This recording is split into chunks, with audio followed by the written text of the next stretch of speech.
Еще я потом заключение. Can we start? Камеру свою We didn't have установил. the slideshow. Jay was just gonna. Установил, все, начал. Give me just a sec. Do you want me to move this around? Are you gonna be moving at all, or No. no? Yeah, I am first.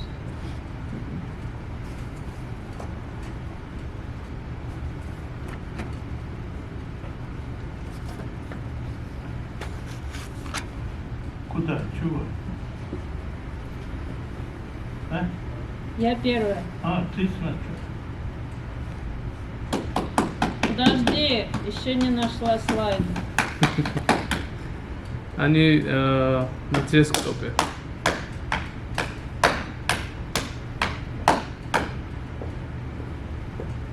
Фермата бис.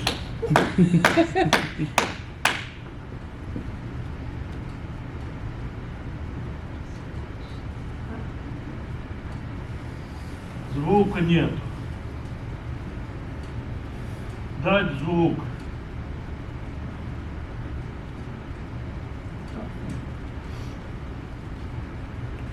Читай без звука, окей. My name is Tatiana Ishutkina. I'm a director of non-profit organization Fermata Arts Foundation. Your library knows us for more than 10 years. We brought so many exhibitions to your library from post-Soviet countries. Yes. And this is our mission, the overall mission, to aid in the preservation of peace through mutual respect, understanding, and cooperation. And we achieve this through the synthesis of art, architecture, philosophy, and poetry. And this is what we do. The majority of our work are in New England. It's public libraries, schools, seniors centers, and we do exhibitions of children's drawings from all post-Soviet countries. And last year we did 137 exhibitions. And in New Hampshire it was 51 exhibits. Right now we are expanding our work by adding the workshop with children. Recording in progress. And also giving the opportunity to representatives from post-Soviet countries to present their work to the United States. So by the numbers, Fermata has more than 1,500 students and artists participating in the programs. And this is the country that we are working with. This is the states that we are active in, and New Hampshire is the best state. The libraries just love us. This is the numbers by towns: Connecticut, Massachusetts, New Hampshire, Vermont, New York, and Texas. And this is the sum up of the numbers, how many exhibits by states and how many towns served. And this is the overall numbers of the snapshot what we do. And not taking much time, I am giving the opportunity to Nikoloz Gvasalia, our representative from the Republic of Georgia, and this is yours. Thank you.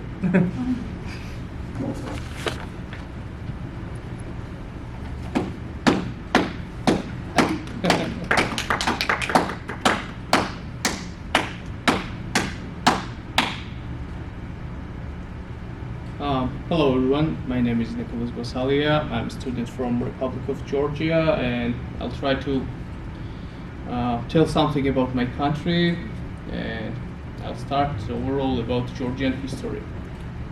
So Georgia is located in Caucasus region, namely the South Caucasus, inhabited by indigenous people, and they are called Georgians. Georgia is a part of the world history and originates from the first civilization of mankind. Land was inhabited by Georgians, and it were located in the crossroads of Europe and Asia, and had a close ties with both Eastern and Western civilization. The shortest land trade and caravan route from India passed through Georgia, aka Silk Road. Traces of the first Eurasian men were discovered in the southern part of modern Georgia, the Homo erectus, and some scientists call it Homo georgicus.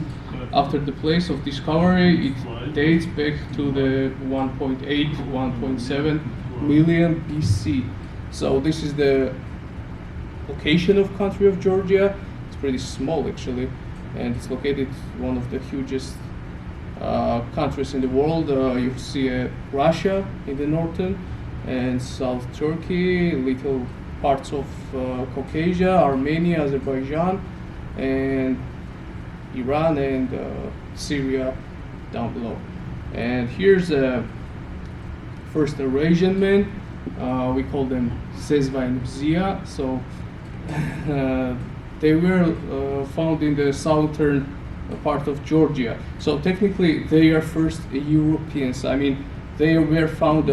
They were first people who were found outside the Africa.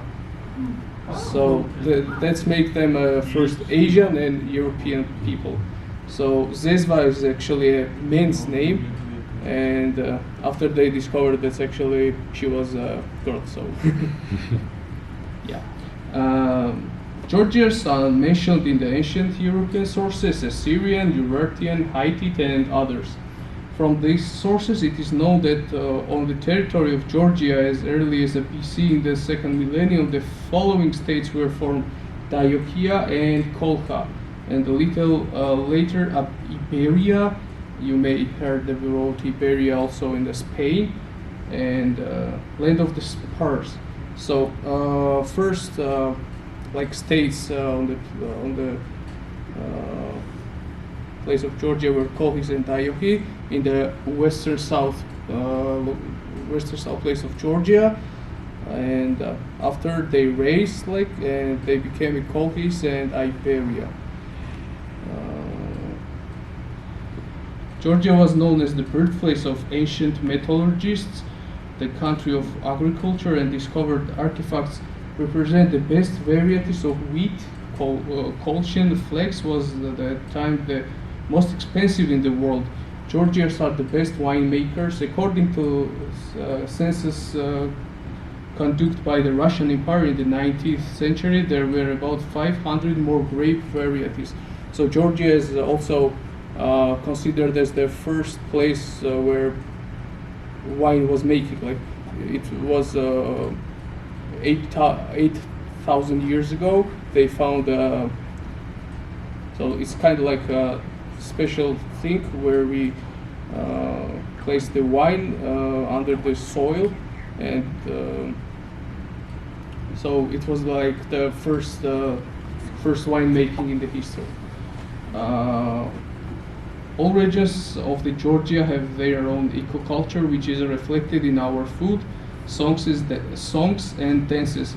From year 2 BC, from the 6th AD century, Colch began to issue its own monetary unit called Colchian tetri.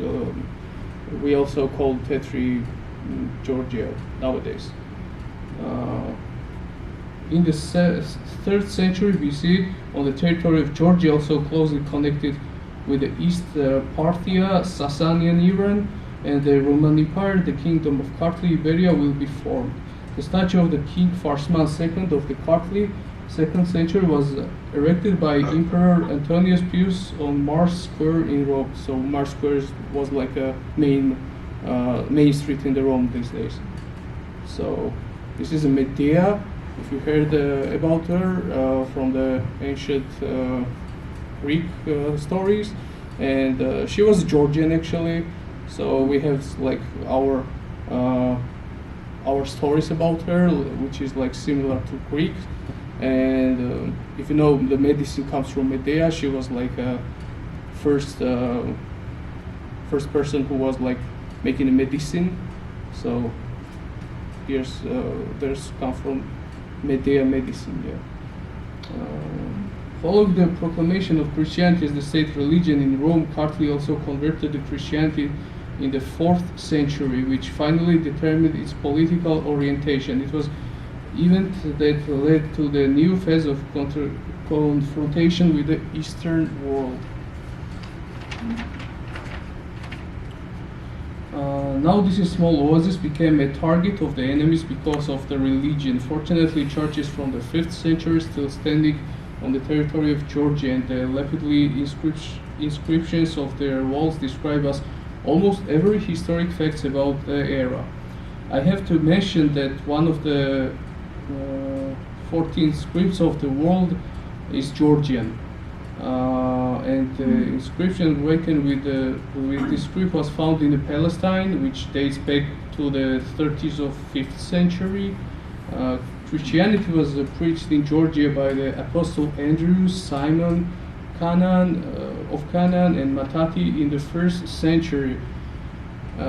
Since immemorial times, Georgia has been a victim of aggression of neighbors, but Georgia retained its identity and united into one state in the 11th century and became one of the main political players in the region at the time. And the 11th century is like considered like Renaissance of Georgia.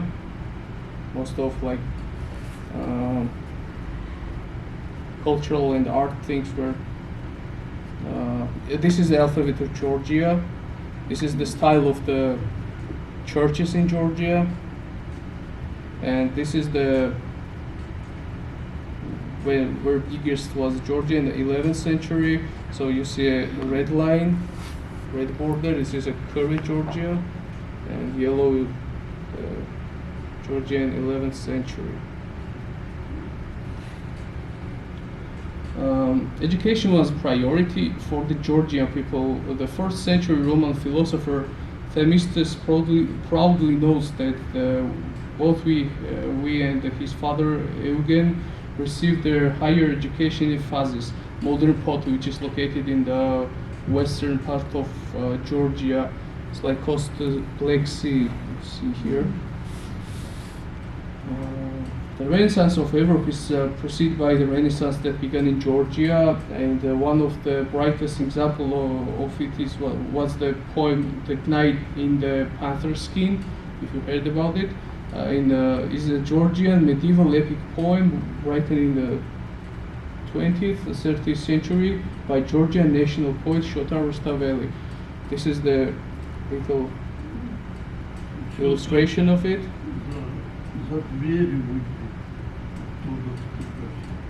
This is the Princess Tamara, which was ruled the Georgia in its best years, the 12th century. So,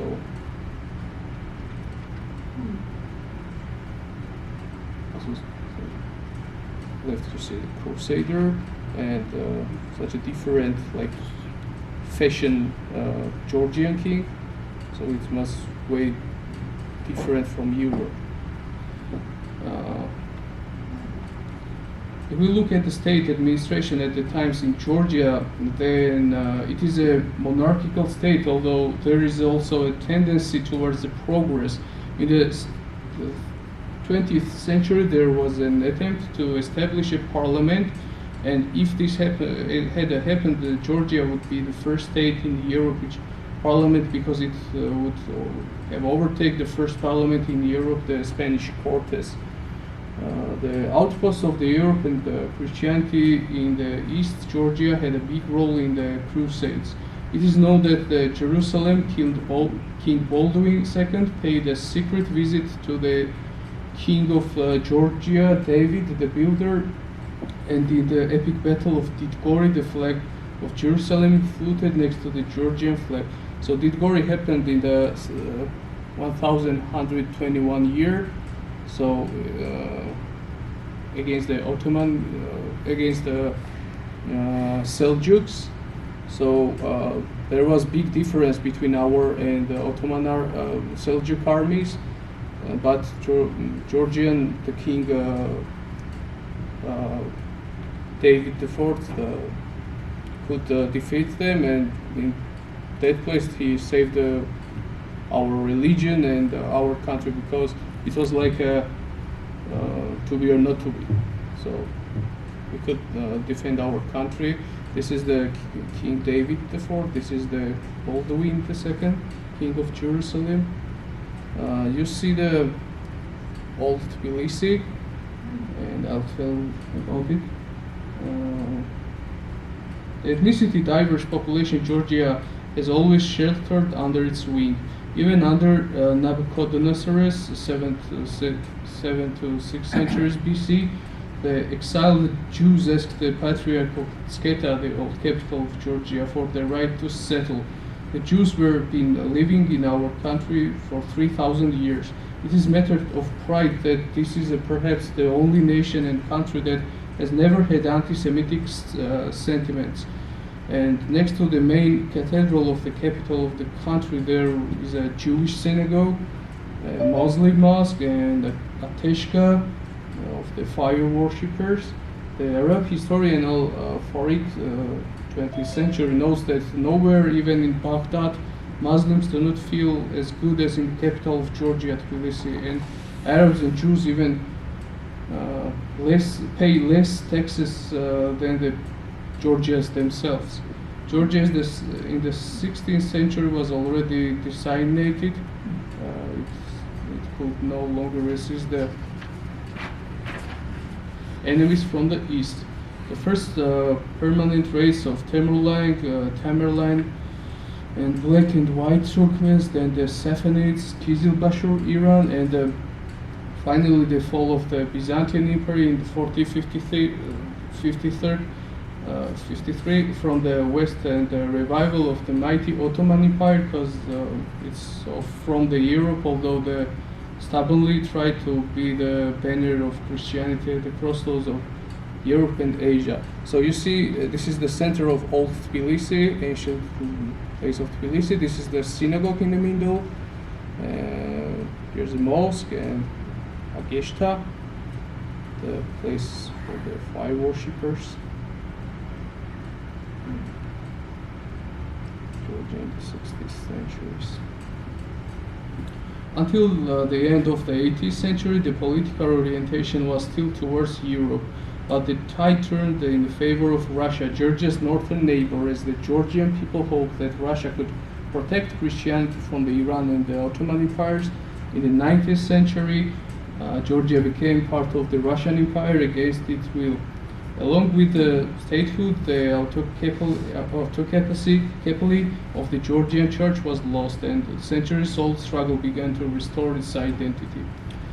On the May of 26, 1980, Georgia declared its independence, and on February 21, 1921, the Constitution of Georgia was adopted, which was one of the most democratic and progressive in European